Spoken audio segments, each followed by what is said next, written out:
Só de abrir o nosso celular, a gente já começa a ser ludibriado por essas mensagens provocadas pelos símbolos.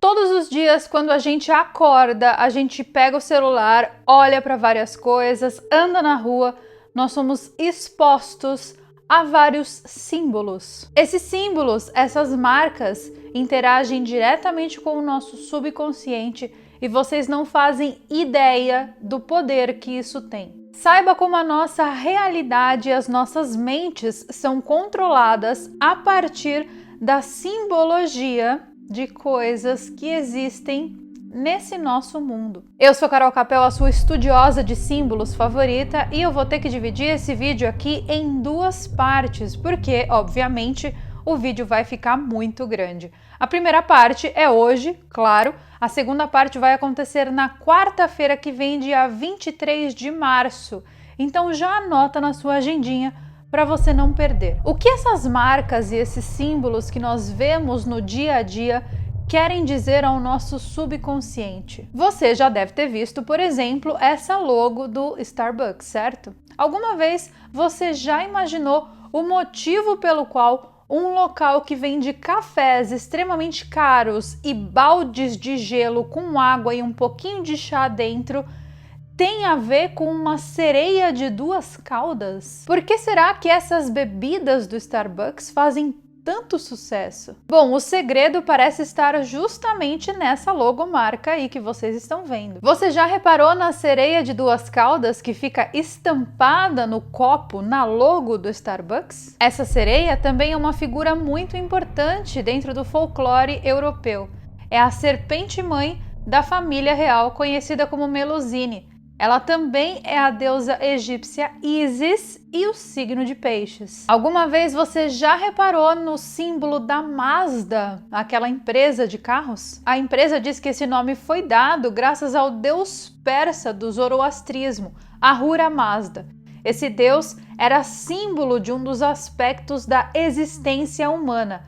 É um homem sentado em um disco voador alado. Ou seja, vocês estão entendendo que o logo de uma empresa não é só o logo de uma empresa, tipo, ele não tá ali aleatoriamente, né? Mas existem alguns símbolos que são ainda mais chocantes. Esses símbolos são encontrados nas roupas ou nos personagens das histórias em quadrinho. Sim, das histórias infantis. Você ficaria surpreso em saber que o super-homem, a figura do super-homem, é na verdade a decodificação de uma história dos Anunnakis. É a história de um Anunnaki específico que salvou a humanidade de um planeta gigantesco parecido com o Nibiru, só que no caso do super-homem, era o famoso planeta Krypton. Os autores da história do Superman, que são o Jerry Siegel e Joe Shuster, eram descendentes de judeu.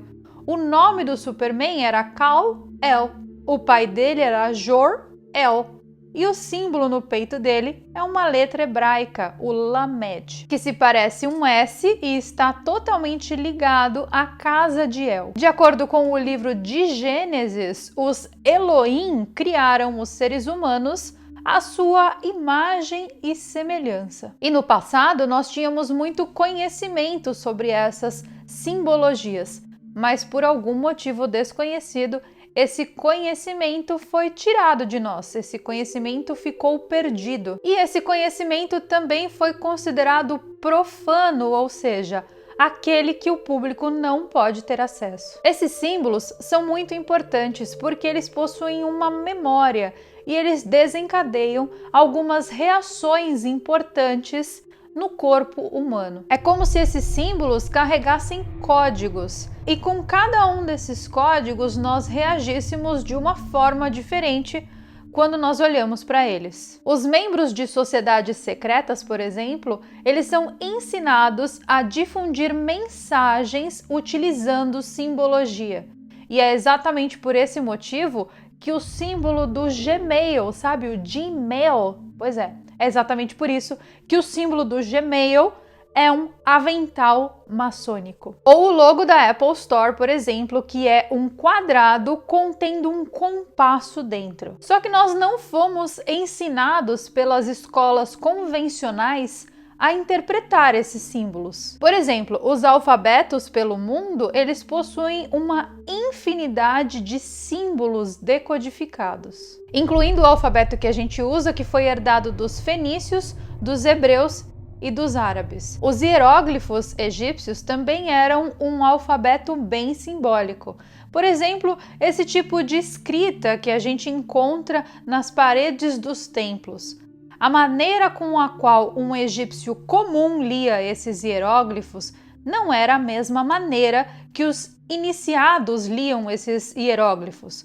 Os escolhidos dentro das mais altas patentes do Egito Antigo liam essas paredes de uma maneira diferente. Em Jerusalém, por exemplo, do lado oeste, eles escrevem da esquerda para a direita. E todas as línguas do lado leste de Jerusalém escreve-se da direita para a esquerda. Quando a escrita vem da direita para a esquerda, significa que a escrita sai do coração. Olha aqui, da direita para a esquerda, sai do coração. E essas escritas são conhecidas como exotéricas, que saem do coração.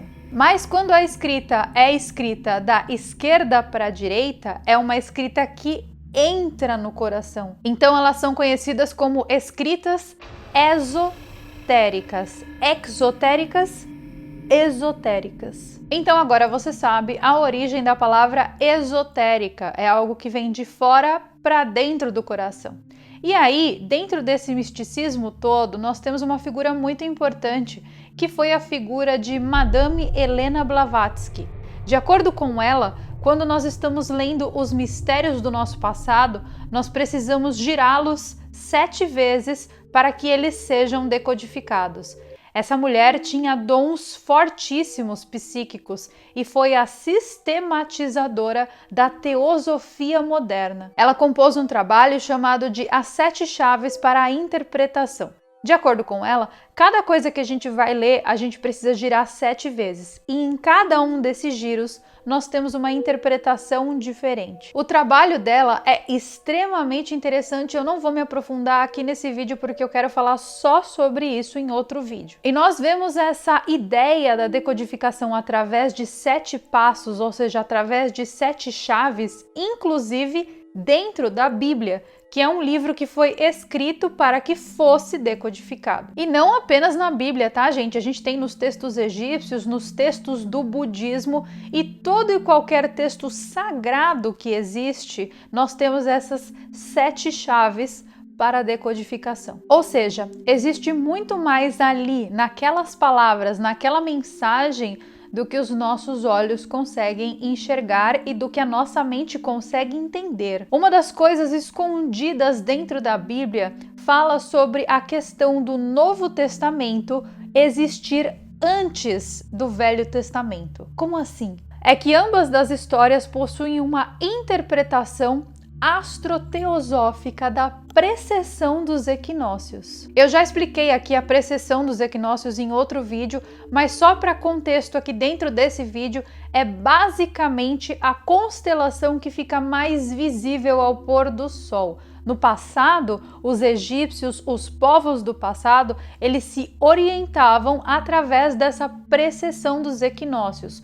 Como a Terra possui um ângulo de inclinação, a cada 72 anos encerra-se um período astrológico. Isso não tem nada a ver com signo, tá? Isso é de fato a constelação que aparece no horizonte quando o Sol se põe. A primeira constelação que aparece, então, é chamado de a precessão dos equinócios. No momento, nós estamos vivendo uma transição da era de Peixes para a era de Aquário. Isso tem a ver com astrologia? Tem, se você interpretar como um astrólogo.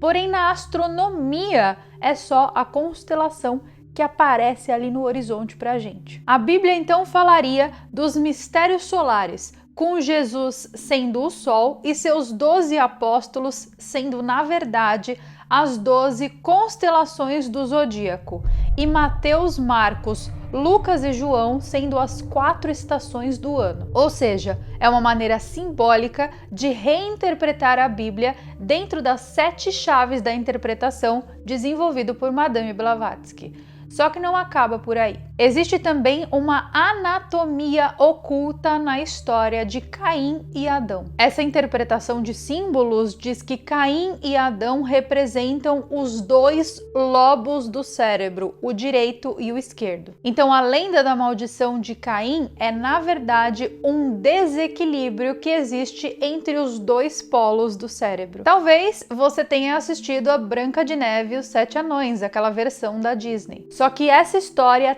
também é uma história simbólica sobre como Israel estava branco como a neve, simbolizando a pureza com o nome vindo dos deuses egípcios, Isis, Ra e El. Isis, Rael, Israel. E os 7 anões, então, são as personalidades das 7 igrejas da Ásia. Bem no centro da Fontana da Pínia, que fica localizada no Vaticano, existe uma imensa pinha de pedra. Ela fica localizada bem no meio da parte egípcia do Museu do Vaticano. De cada lado da pinha nós temos um pavão, e esses pavões representam a imortalidade. E atrás dessa escultura nós encontramos também um sarcófago egípcio aberto, nos dizendo que essa é, na verdade, uma passagem para a vida eterna. Ou seja, uma visão retratada em símbolos da parte espiritual que cabe à igreja. Essa parte espiritual está na igreja, bem como está contida dentro dos nossos cérebros, representado pela glândula pineal. A glândula pineal foi sempre representada por culturas do passado como sendo uma pinha, e ela tem esse nome justamente por causa disso. Até no cajado do Papa existe uma representação simbólica da pinha, representando então a iluminação da glândula pineal e a conexão que esse órgão faz do mundo físico com o mundo não físico. Jesus disse na Bíblia, em Mateus 6:22, que os olhos são a lâmpada do corpo. Portanto, se teus olhos forem bons, teu corpo será pleno de luz. Só que um dos maiores simbolismos que existe no nosso mundo está relacionado à imagem da serpente. Na Ásia, por exemplo, nós temos os Nagas. No México, por exemplo, nós temos o Kukulcán. E é encontrado inclusive no caduceu da medicina, sabe aquele símbolo que vai colado na porta da ambulância? Esse símbolo mostra a serpente se movendo na espinha e acordando a pineal. As asas representam os 2 hemisférios do nosso cérebro, que precisam estar sempre em equilíbrio, bem como a simbologia da história de Caim. Antropólogos encontraram cavernas na África, onde os humanos pré-históricos há mais de 70 mil anos atrás também veneravam as cobras, no caso, as pitons. E essa tradição, por incrível que pareça, vem de Atlântida. A ilha era conhecida no passado como Ilha do Dragão. E dentro da Bíblia, a gente tem várias menções de dragões, porém traduzido de uma maneira errada como serpente, ou seja, a Ilha do Dragão era a Ilha das Serpentes, em Atlântida, no passado também. A serpente é o símbolo do despertar do espírito do fogo, da imortalidade e da regeneração. E também é representada nos títulos da realeza, da nobreza. No caso, principalmente essa tradição começou na realeza egípcia. Os alquimistas, inspirados pelos egípcios antigos, gregos e os agnósticos, usavam também o símbolo de Ouroboros, que é aquela serpente que morde a própria cauda, para simbolizar a imortalidade e a sabedoria. No livro de Gênesis, Adão e Eva, vocês sabem, comem o fruto proibido na árvore da sabedoria depois de uma conversa com uma cobra falante que subia da espinha da árvore, igual na pintura que a gente encontra na Capela Sistina, feita por Michelangelo. De acordo com Madame Blavatsky, ela diz que isso está baseado na árvore da verdade da cultura indiana, que é de onde provém a tradição da árvore cabalística da vida e daquele candelabro judeu. O candelabro judeu representa o Sol no centro e os planetas girando no entorno. É uma simbologia também aos planetas. É óbvio que também representa os chakras do Menorá, não posso esquecer de mencionar isso. Os nossos templos antigos, eles também foram construídos baseado na simbologia e nos conceitos que os povos antigos tinham sobre a energia geomagnética do planeta. Essa energia universal e invisível era chamada por nossos antepassados de Forra. Já Tesla chamava de Scalar. As sociedades secretas alemãs chamavam essa energia de Vril. E hoje em dia nós conhecemos essa energia como energia 0.0. Então tudo, absolutamente tudo que existe nesse mundo possui um simbolismo oculto por trás. E nós somos inundados por essas mensagens cheias de símbolo o dia inteiro. Inclusive, esse vídeo aqui eu cortei um dos maiores símbolos do meu cenário, justamente para não influenciar vocês com a simbologia, que é a mandala do relógio romano antigo. Só de abrir o nosso celular, a gente já começa a ser ludibriado por essas mensagens provocadas pelos símbolos. Porém, nós encontramos também muita simbologia oculta até dentro das cores. E também esse é o motivo pelo qual eu escolhi azul para fazer esse vídeo. Quer saber como o nosso cérebro interage com toda essa simbologia e como isso funciona como estratégia de controle? Então não perca a segunda parte do vídeo que vai ao ar no dia 23 de março, na próxima quarta-feira. Se você gosta desses vídeos falando o que existe por trás, principalmente dos símbolos, esse aqui foi um catadão generalizado. Mas me deixe saber aqui nos comentários que eu faço outros vídeos para vocês da mesma natureza, inclusive estou com várias ideias. E eu vejo vocês então no nosso próximo vídeo, que vai ser nessa sexta-feira, mas quarta que vem a gente tem a continuação desse vídeo, então fique ligado. Goodbye!